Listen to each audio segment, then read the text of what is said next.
ऊंची अटारी वाली राधे जी की इस पावन भूमि पर माताजी गौशाला की इस परिसर में पद्मश्री पूज्यपाद रमेश बाबा जी के गो संकल्प से इस कथा का आयोजन हुआ। कथा के चौथे चरण में हम प्रवेश कर रहे हैं संवाद लेकर। तब पुनः इस व्रजमंडल की समस्त चेतनाओं को प्रत्यक्ष अप्रत्यक्ष सभी चेतनाओं को व्यासपीठ से मैं प्रणाम करता हूं।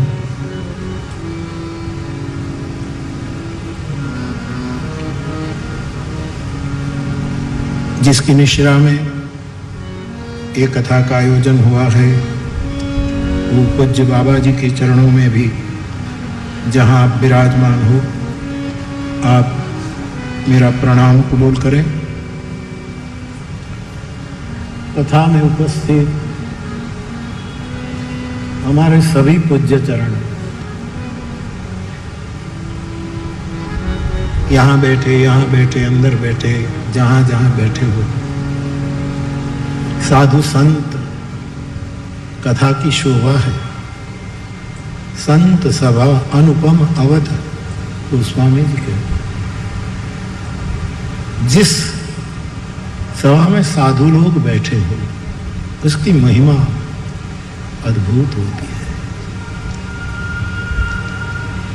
तो जितने महापुरुष यहाँ उपस्थित है, यहाँ न है, जो हो गए हैं, भये जे अहि जे हो यही आगे, प्रणवम सब ही कपट सब त्यागे। इन सभी को मैं प्रणाम करता हूँ।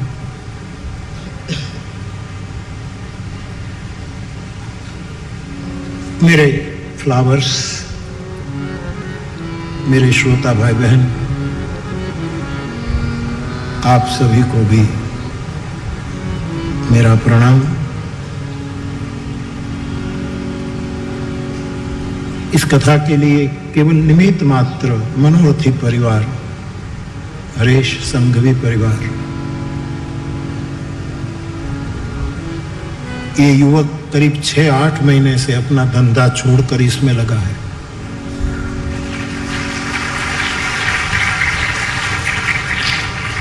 आपकी मानसी, वित्तजा, तनुजा, सेवा त्रिवेणी को मैं साधुवाद देता हूं।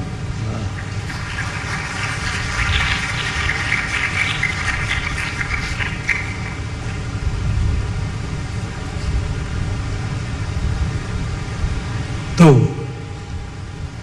सभी को प्रणाम करते हुए राधे राधे, राधे राधे, राधे राधे, राधे राधे, श्री राधे, श्री राधे, श्री राधे, श्री राधे, श्री राधे, श्री राधे। जय सिया राम, जय सिया राम। कथा में प्रवेश करें। कुछ जिज्ञासाएं हैं, यथा समय, यथा समझ, गुरु कृपा, ग्रंथ कृपा, गौरी शंकर की कृपा, साधु संतों की कृपा, आप सभी की शुभकामना से पूछा है। बापू, मैं आपका एक श्रोता फ्लावर हूं।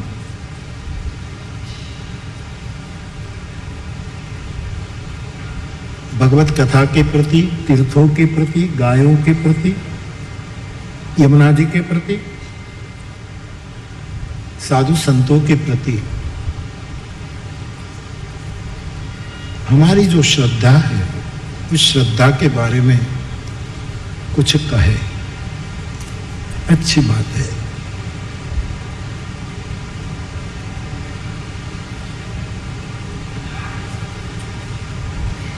मेरे दादाजी विष्णु देवानंद गिरी जी कैलाश पीठाधीश्वर अपने वेदांत ग्रंथों के भाष्य में टिप्पणी करते हुए कहते हैं, मुझे स्मरण आ रहा है जवाब ऋषिकेश दे रहा है, ऋषिकेश का कैलाश आश्रम उस समय का। आपने कभी कहा, और मैं आपसे विनम्र भाव से कहना चाहूंगा कि श्रद्धा, जगत गुरु सतवा बाबा, श्रद्धा उपाय नहीं है, उपलब्धि है। याद रखे मेरे प्यारे। एक विद्यावाचस्पति, एक विरक्त महापुरुष के वचन है।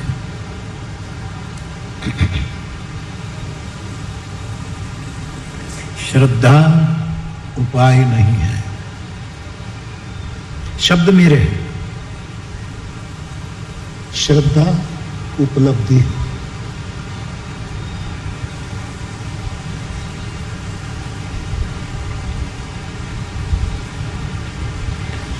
श्रद्धा उपलब्ध हो जाती है तो ज्ञान की प्राप्ति उसी क्षण हो जाती है, ऐसा गीता का वचन है। श्रद्धावान लभते, कुछ करने का चाहिए।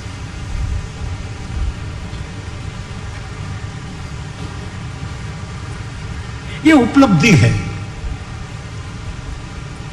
पुरुष श्रद्धामय है।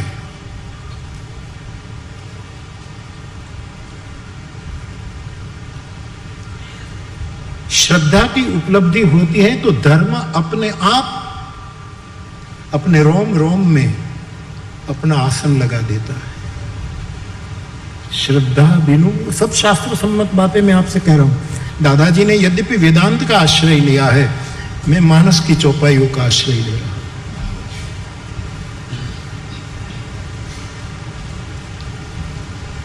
श्रद्धा के बिना धर्म नहीं।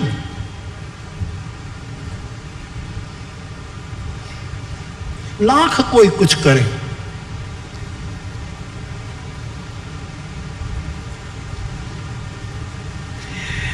और गोस्वामी जी कहते हैं कि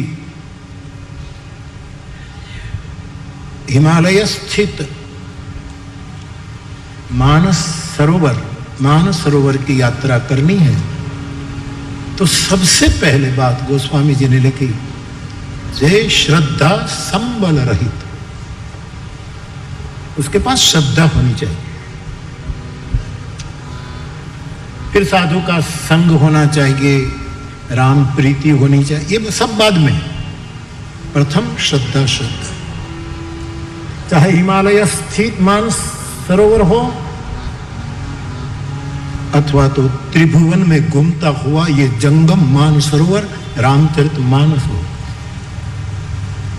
मानस तक पहुंचने के लिए आदि श्रद्धा। और आचार्यों ने भी कहा आदौ श्रद्धा, आदौ श्रद्धा।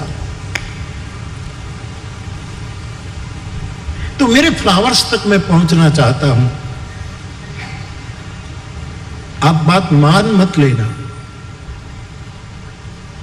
लेकिन जरूर उसके बारे में सोचे। श्रद्धा उपाय नहीं है, श्रद्धा उपलब्ध हो जाए तो ज्ञान हस्तामलक। रोम रोम में धर्म का स्थापन। भगवान कृष्ण गीता में कहते मैं धर्म के स्थापन के लिए अवतार लेता हूं। ये जो उनके गौण कार्य है सब। लेकिन जब श्रद्धा की उपलब्धि होती है तब हमारे रोम रोम में धर्म पुरुष, धर्म की देवता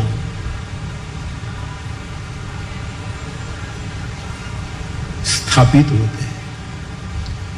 और तीसरा मानस, स्थावर मानस या जंगम मानस तक पहुंचना है तो आदौ श्रद्धा। इसलिए दादाजी के सूत्र को मैं सेवन करके बोल रहा हूं आपके प्रश्न पर। सूत्रों की पूजा मत करो, सूत्र का सेवन करो। एक डॉक्टर ने हमें किसी व्याधि के कारण दवाइयां दी हैं, तो डॉक्टर की दी हुई दवाइयों की हम पूजा नहीं करते कि भी दवा रखो, सिंहासन पर रखो, अबील गुलाल लगाओ, उसको अगरबत्ती करो, ये दीप जलाओ, आरती करो, भोग लगाओ, जो जो करते हो। औषधि को हम पूजा नहीं कर, औषधि का सेवन करना पड़ता है। सूत्रों की कई लोग लिख लेते हैं, बोल लेते हैं, परस्पर चर्चा करते हैं, अच्छी बात है। आज एक प्रश्न ये भी है कि बापू हम इतने सालों से कथा सुनते हैं और सुनने के बाद जो कुछ बातें आती हैं उसका हम परस्पर आदान प्रदान करें, इसका हम प्रचार करें? ऐसा एक बड़ा प्यारा प्रश्न है। मेरे भाई बहन, जरूर भगवत कथा सुनने के बाद यदि आपको कुछ आत्म तत्व तक बात पहुंच गई है तो जरूर आदान प्रदान करें। और बातों से बेटर है कि इन्हीं सूत्रों में बोधयंता परस्पर इसका। लेकिन मैं एक बात से आगाह कर रहा हूं, 80 साल के अनुभव के बाद बोल रहा हूं कि आपको जो मिला है कहीं से भी मिला है और वो बांटने योग्य है तो आतुरता से उत्साह के साथ बांटो, लेकिन किसी पर दबाव डालकर आग्रह मत करो कि यही ठीक है, यही ठीक है, यही ठीक है। फिर धर्म प्रचार नहीं, धर्म आडंबर पैदा होता है, धर्म दंभ हो रहा।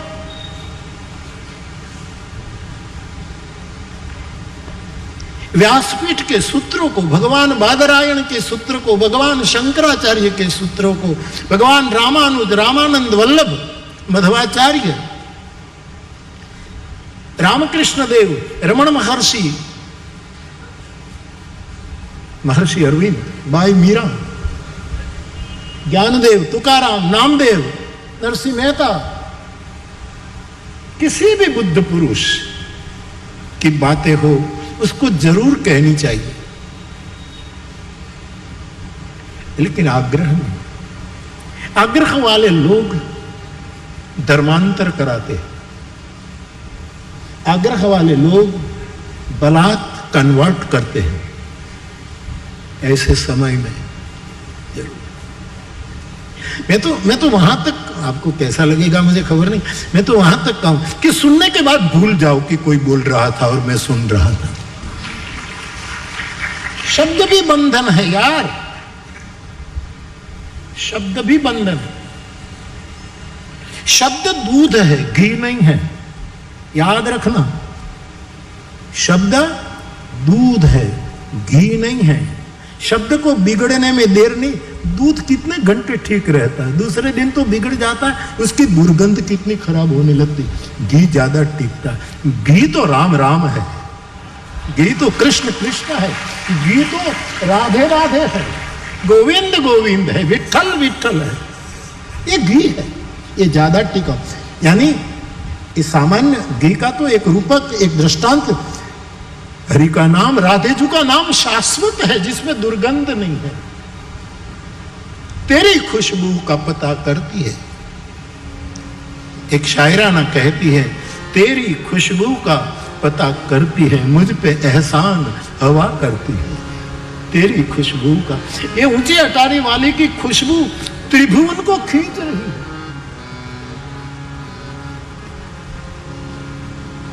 आपके आशीर्वाद से मैं एक ही स्थान को इतना जल्दी कथा नहीं दे पाता, क्योंकि आपके कारण, आपके आशीर्वाद से मैं इतना व्यस्त हो गया। लेकिन बरसाने की बात आई तो हरेश को मैंने तुरंत कह दिया कि रमेश बाबा को प्रणाम करके कहे ना कि मैं जरूर तुरंत कोशिश करूंगा और बरसाना फिर आऊंगा। तेरी खुशबू का पता करती है, मुझ पे एहसान हवा करती है।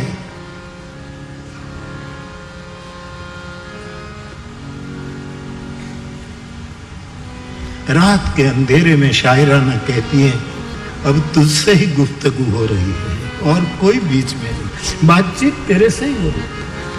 मुझको इस राह पे चलना ही नहीं, मुझको इस राह पर चलना नहीं जो मुझे तुझसे जुदा करती है, जो मुझे तेरे से बिलक कर दे, वो राह मुझे छोड़नी नहीं है।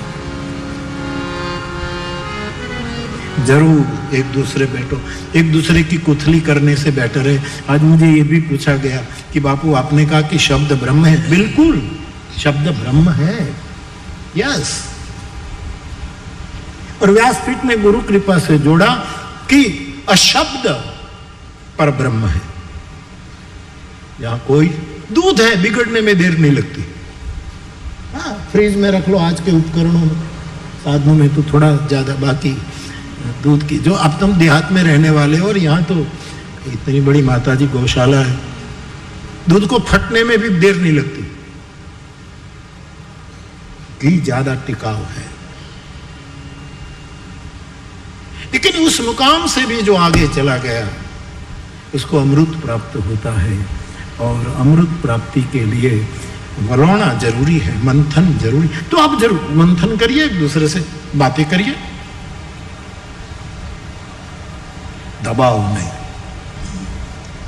हमारे ग्रंथ ने ये कहा वही ठीक, यही हमारे फलाने कहा वही ठीक। आजकल ऐसी प्रवृत्ति सनातन धर्म और वैदिक परंपरा के सामने बहुत मुंह फाड़कर ग्रसने की तैयारी में बैठी है। ऐसे समय में सनातन धर्मावलंबियों को परस्पर संवाद करते हुए इस बात का ध्यान करना है।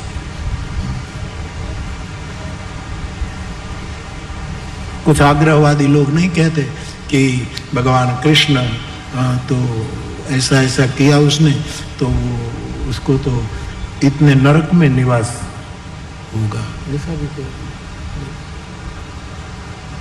अभी एक महापुरुष को सुनते, मैंने किसी ने मुझे उसका वक्तव्य सुनाया, एक धर्म के कोई महापुरुष ने कहा कि रामचरितमानस में भगवान राम तो स्वर्ग गए, लेकिन लक्ष्मण जी जरा कुछ गड़बड़ है, वो लक्ष्मण जी या को किसी को उसको भी नरक में डाल दिया है। इन लोगों को पता नहीं कि मेरा राम नरक में भी है, स्वर्ग में भी है, वासुदेव सर्वम विदिति। ये तो व्यापक ब्रह्म है, स्वर्ग में भी, हर जगह वो है। स्वामी राम सुखदास जी महाराज का एक वक्तव्य बड़ा प्यारा है, मेरे स्मरण में आता। मैं इन महापुरुषों से भिक्षा ले ले करके आपको परोस रहा हूं। स्वामी राम कहते हैं कि गीता ने कहा ये जगत दुखालयम, ये जगत दुख का आलय है। बड़ी प्यारी व्याख्या कर, व्याख्या क्या, अनुभव कहते। मैं हर वक्त कहता हूं व्याख्या, सभी व्याख्या पराई होती है, अनुभव अपना होता है, हर व्याख्या पराई। इसलिए गोस्वामी जी कहते हैं उमा कहो मैं अनुभव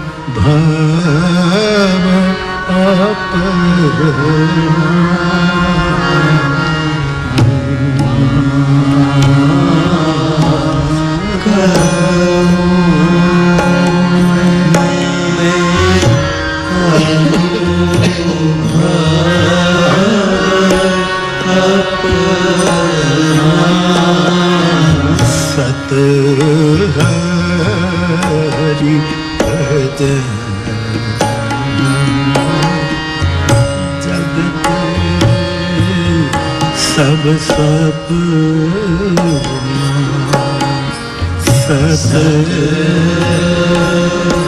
हरि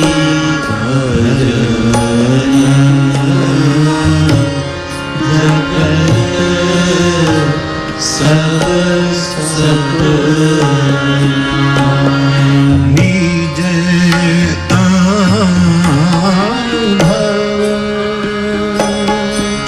अब कहो खगेशा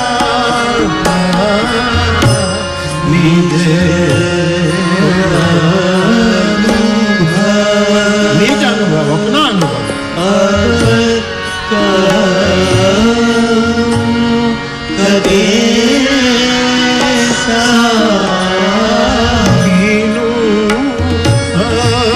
हरि भजन न जागी कली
आप मानस का ठीक से दर्शन करेंगे तो काकभूषुंडी और महादेव के वचन समांतर जा रहे हैं, हर एक सिद्धांत की बात आती है, तब दोनों एक सूर में संकच्छध्वम संवदध्वम, एक सूर में बोल। नटमर कटइव सब ही नचावत राम खगेश वेद असगा। यही बात गरुड़ भुसुंडी कहते हैं, उमादारु जोशित की नाई सब ही नचावत राम। साहेब, बाप की आवाज बेटे में आती है, वैसे गुरु की आवाज चेले में आती है। गुरु और शिष्य का इतना अंतरंग मिलन हो जाता है, तब उसके आश्रित में आवाज अपने बुद्ध पुरुष की आने लगती है। ये नियम है।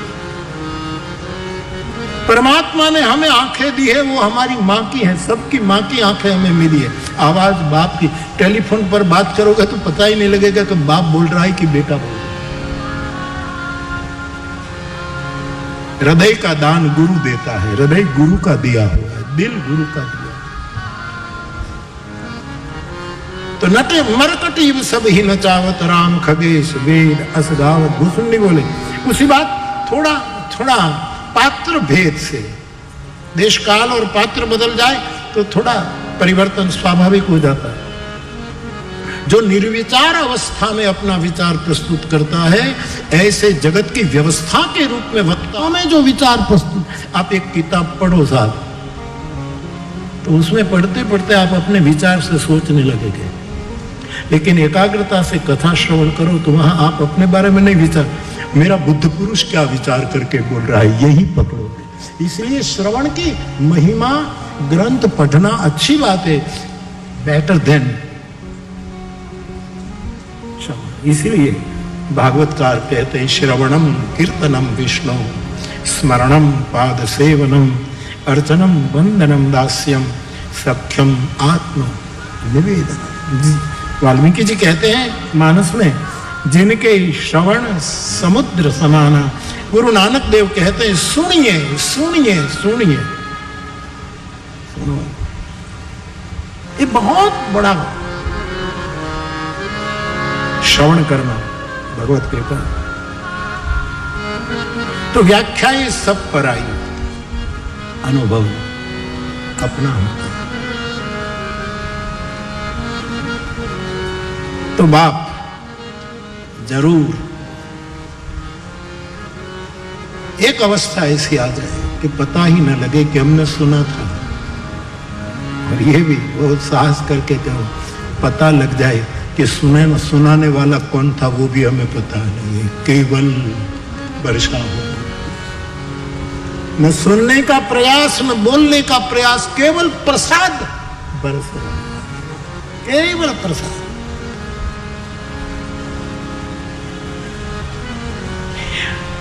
बदराई भाई, ओशो ने एक दृष्टांत दिया है, ओशो का ही दृष्टांत।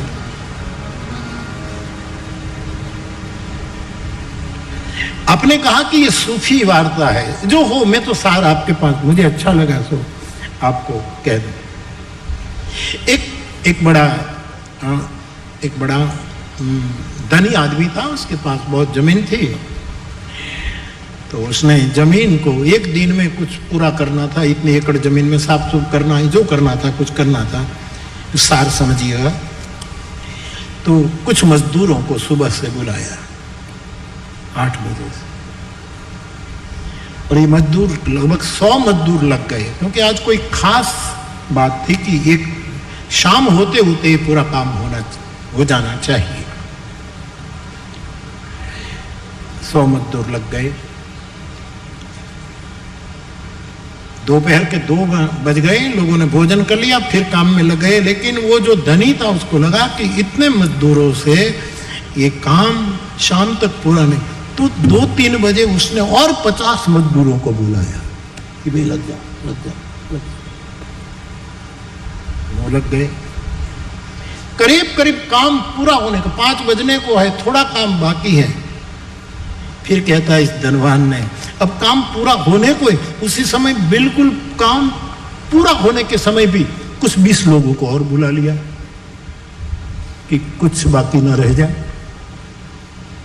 वो अभी आए, पूछा कि हमें कौन काम करना है, इतने में तो समय पूरा हो गया, काम हो भी गया।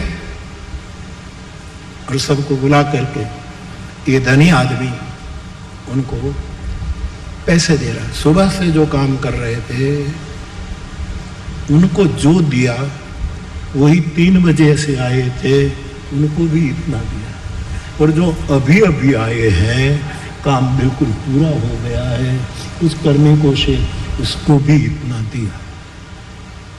तब सुबह से जो मेहनत करे उन्होंने विरोध किया कि हम सुबह से प्रयत्न कर रहे हैं,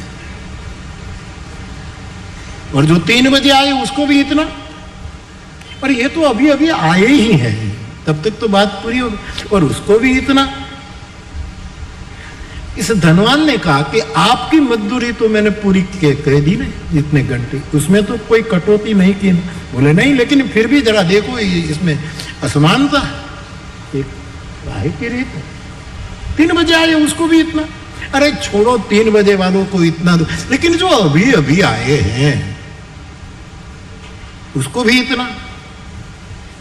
धनवान बड़ा प्यारा जवाब दे कि सुबह से और 3 बजे से जो आए उनके प्रयास का फल था, और अभी अभी आए उसको प्रसाद मिल रहा है। तो कभी कभी अंत वाले को प्रसाद, प्रयास ये तो कर्म का, प्रयास ये तो कर्म है, और कर्म तो जितना किया जाए, जो जस करे सो तस फल चाखा, ये कर्म सिद्धांत है। लेकिन प्रसाद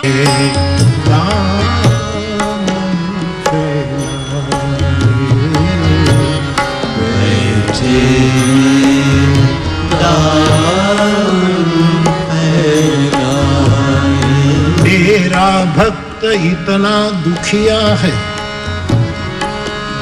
भक्त कहता है प्रभु तेरा भक्त इतना दुखिया, इतना दुखी यानी किन किन प्रकार का, कितना दुख, इतना मेरू समान फला समान, कितना दुख। तो भगवान पूछते हैं कि तू दुखी है तो कितनी मात्रा में दुखी है, तेरा दुख क्या क्या है। तो उसने एकमात्र दुख बताया, और ये अच्छी पीड़ा है। तेरा भक्त कितना दुखिया है, तेरा भक्त कितना दुखिया है। याद करे और आंसू याद करे और आंसू, उसका स्मरण होते ही आंख आंख गीली होने लगे तो समझो प्रसाद उतर रहा। करुणा हम बैठे हैं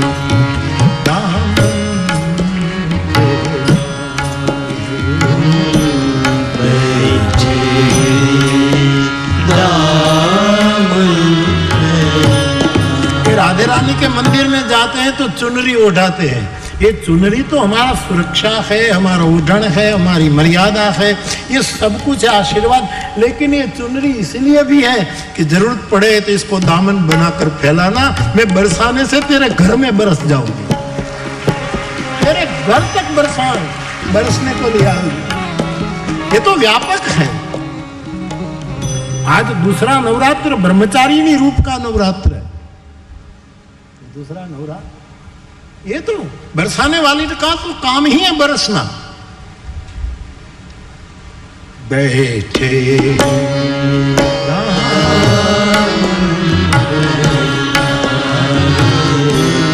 तेरे करम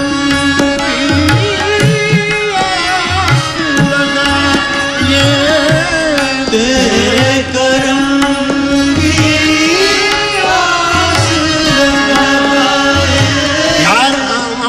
का सुर क्यों लेते हैं? क्योंकि वहां भीड़ बहुत है। पर कोई श्री राधे राधे जी की जय जय हो, पुजारी गण भी आशीर्वाद देते हैं, ये लो ये लो। इतनी तो इन भीड़ में हमारी आवाज पहुंचे, इसलिए ऊपर का सुर उठाते हैं कि हमारी आवाज भी सुन। तेरे कदम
आपका सवाल है, जिज्ञासा है कि शब्द ब्रह्म है। हाँ, जरूर ब्रह्म है। और बात जोड़ी गई अशब्द मौन, ये परब्रह्म है। और व्यासपीठ मुकर हुई और कहा कि अपशब्द ये माया है। तो मुझे पूछा गया, बापू अपशब्द का मतलब क्या? दुर्वचन। ब्रह्म विद्या आश्रम में विनोबा जी ने रसोई घर में 4 सूत्र लटका दिए। इसमें कटु वर्जनम, कबीर साहब का एक सूत्र वहां लटका दिया। कटु वाक्य बोलना, अप्रिय सत्य बोलना भी ठीक नहीं है। सत्यम ब्रूयात प्रियम ब्रूयात, सत्यम प्रिय हितांच यत्। ये सब अपशब्द में आता है। किसी को गाली दो,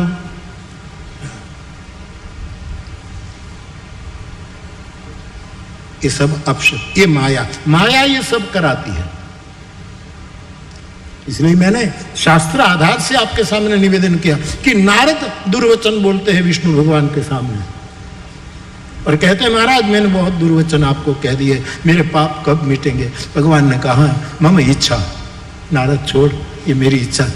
लेकिन क्यों नारद अपशब्द बोल? नारद जो देवर्षिणांच नारद, जो भगवान की विभूति है, वो विष्णु भगवान का भजन करने वाला। क्यों अपशब्द बोले? क्योंकि गोस्वामी जी इसका प्रत्युत्तर देते, माया विवश भये मुनि मूढ़ा, समझी नहीं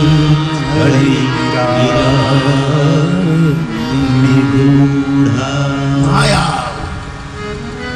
अपशब्द माया, कोई अपशब्द बोले तो समझना माया ने पकड़ा है उसका।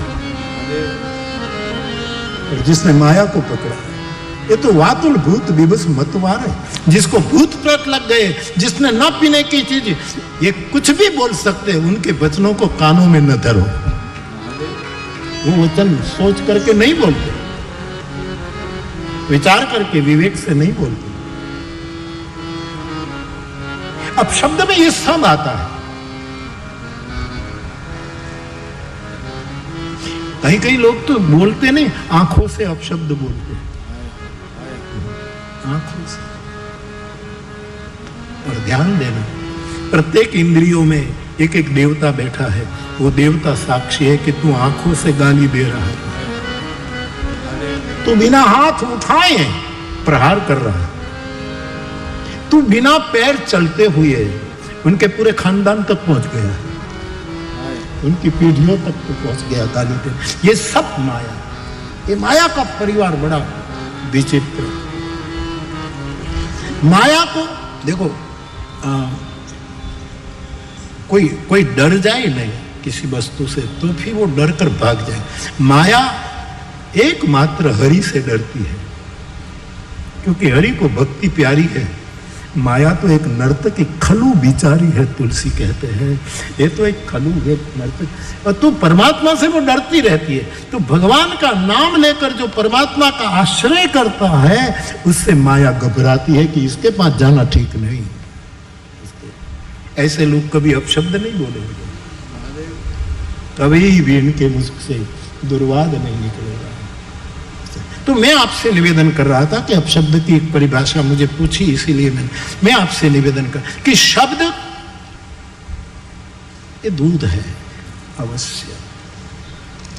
राम नाम, वो स्वामी जी कहते धन्यास्ते कृतिनः पिबन्ति, धन्यास्ते कृतिनः पिबन्ति सततम श्री राम नामामृतम जिह्वै सदैवं भज सुंदराणि नामानि कृष्णस्य मनोहराणि समस्त भक्तार्थी विनाशनानि गोविंद दामोदर माधव। तो आपकी ये कुछ जिज्ञासाएं रही। तो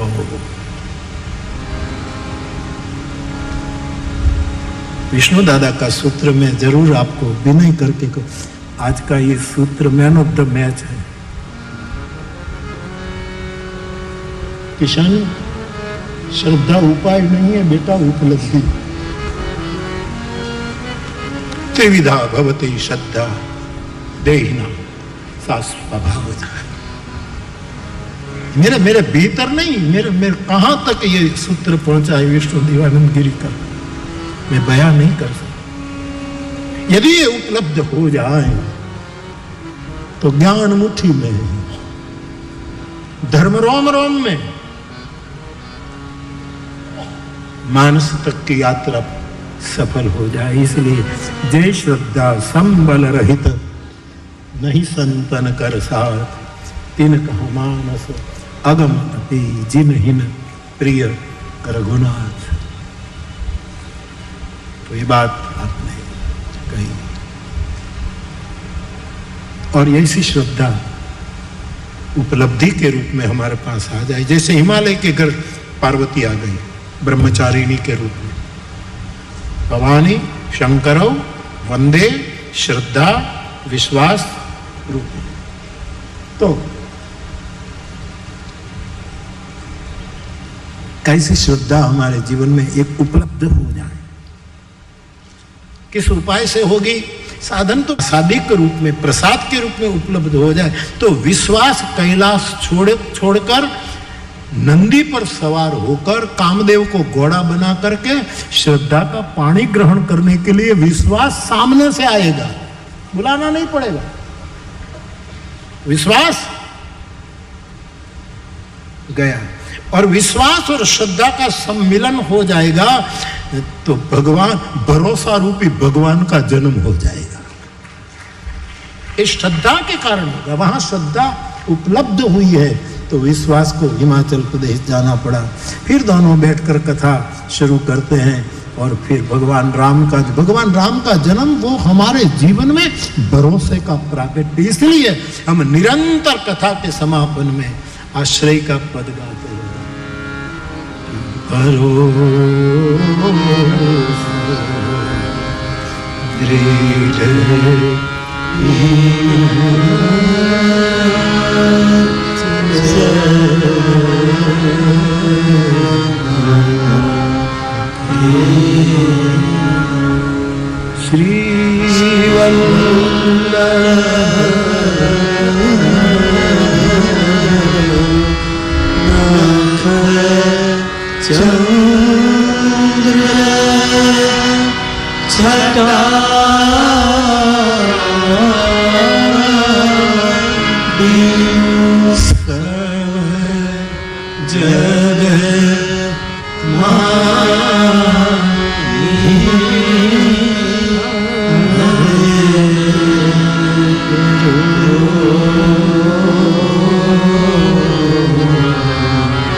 श्रद्धा मजबूत बने, विश्वास अपने आप आएगा। श्रद्धा विश्वास का मिलन हो जाए तो भरोसा अपने आप प्रकट हो जाएगा, प्रसाद के रूप में, प्रसादिक रूप में। तो बाप, कुछ आपकी जिज्ञासा के बारे में 1 मिनट। पंच तत्व के बारे में एक प्रश्न आया है मानस की चौपाइयों को लेकर, फिर बाद में बदरायु भाई ने मुझे एक माहिती दी है कि श्री रमण महर्षि अपने आश्रम में लक्ष्मी नामधारी गाय माता को साथ रखते थे। महर्षि रमण एक गाय पालते थे, इसका नाम लक्ष्मी था। श्री रमण कहते थे कि लक्ष्मी मेरी मां है। महर्षि अरुणाचलम का बादशाह, लक्ष्मी गाय मेरी मां है, ऐसा आप कहते। जिंदगी भर एक सूत्र पर विश्व को जागृति दे गया, हु एम आई, मैं कौन हूं, मैं कौन हूं, मैं कौन हूं। जवाब शंकराचार्य देते हैं, चिदानंद रूप शिवोहम शिव। सवाल कहीं उठता है, जवाब कहीं से, दोनों साउथ से। सवाल भी अद्भुत, जवाब भी अद्भुत। आचार्य शंकर के पास जाना पड़ा, कौन है? न मे मृत्युषं न मे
सर्वत्र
बाप रमण महर्षि कहते हैं, महर्षि का बहुत ख्याल करती थी। आश्रम में नई गौशाला का प्रारंभ करते वक्त खुद लक्ष्मी श्री रमण के कमरे में गई और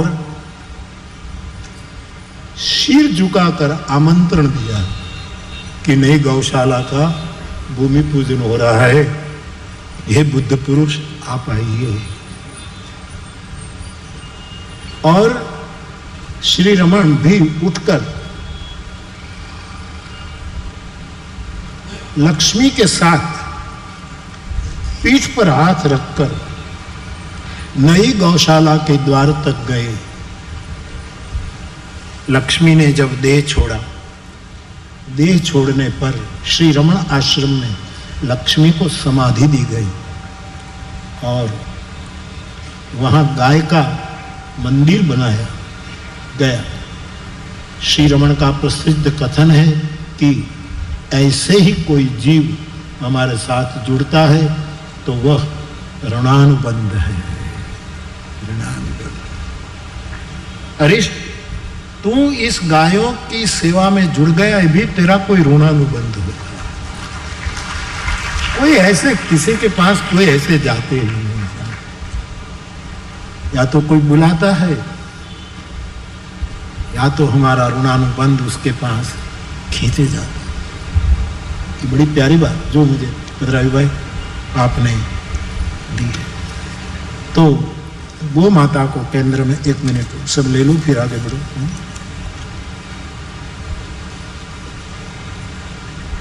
बापू, मैं आपकी कथा 6-7 साल से लगातार सुन रहा हूँ, लेकिन बहुत प्रयास के बाद भी आपके कभी पास नहीं आ पाया। हिम्मत नहीं हुई, अथवा तो रोक दिया गया, या तो खबर नहीं। बहुत कठिन है डगरपन घटकी। और मेरे जीवन का एकमात्र लक्ष्य है बापू, सपना है, जो कहो कि एक बार बापू के पास पहुंच जाओ। इसलिए मुझे ये चिट्ठी किसने लिखी है? तू आ जा, इधर आ जा, इधर आ जा।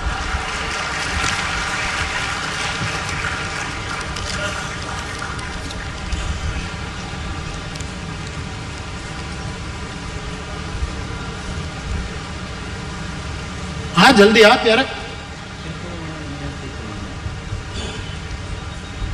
हे हरि, हे हरि। श्री राधे, श्री राधे, श्री राधे। हाँ बेटा, हाँ हाँ पिछड़ो, हाँ आजा आजा प्यारे।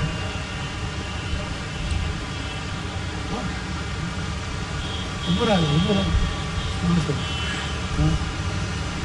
आपने सपने मारे थे, कह रहे थे सीताराम से प्रेम मुझे तो सीताराम जी से करना। कहाँ से? मैं सागर से आऊँ, छोटे से गाँव 20 घर की बस्ती मध्य प्रदेश। मध्य प्रदेश। शादी हो गई?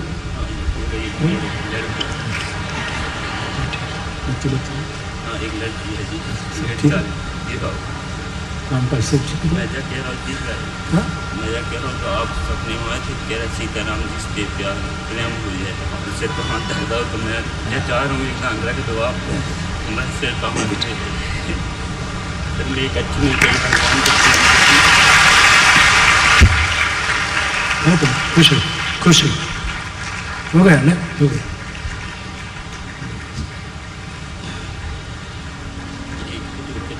फोटो ला भाई, फोटो खींच। मुस्कुरा मुस्कुरा, स्माइल प्लीज।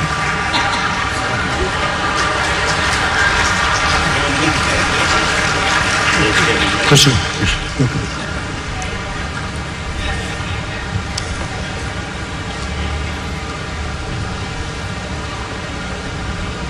एक और जिज्ञासा है, गुजराती में है, मैं उसका हिंदी करके पढ़ूं। बापू जय सियाराम। हम किसी की याद में, ध्यान में या तो नाम स्मरण में जो डूब जाते हैं तो आंसू आते हैं। कोई बार पहले आंसू दाबी आंख में, बाई आंख में आता है, कोई बार जमनी, એ જમણી ડાબી જ્યાં સુધી ખબર પડે છે ને ત્યાં સુધી હજી બહુ વાર લાગશે. केवल आंसू को केंद्र में रखो, दाई से निकला डाल. इसमें थोड़ा व्यर्थ कालत्व आचार्यों ने कहा, शांति व्यर्थ कालत्व. भाव प्रदेश में पहुंचने के लिए एक तो पहले वैष्णव में, साधु में क्षमा का बोधाना, और दूसरा मेरी एक मिनट भी व्यर्थ न जाए. इस एनालिसिस में मत जाओ.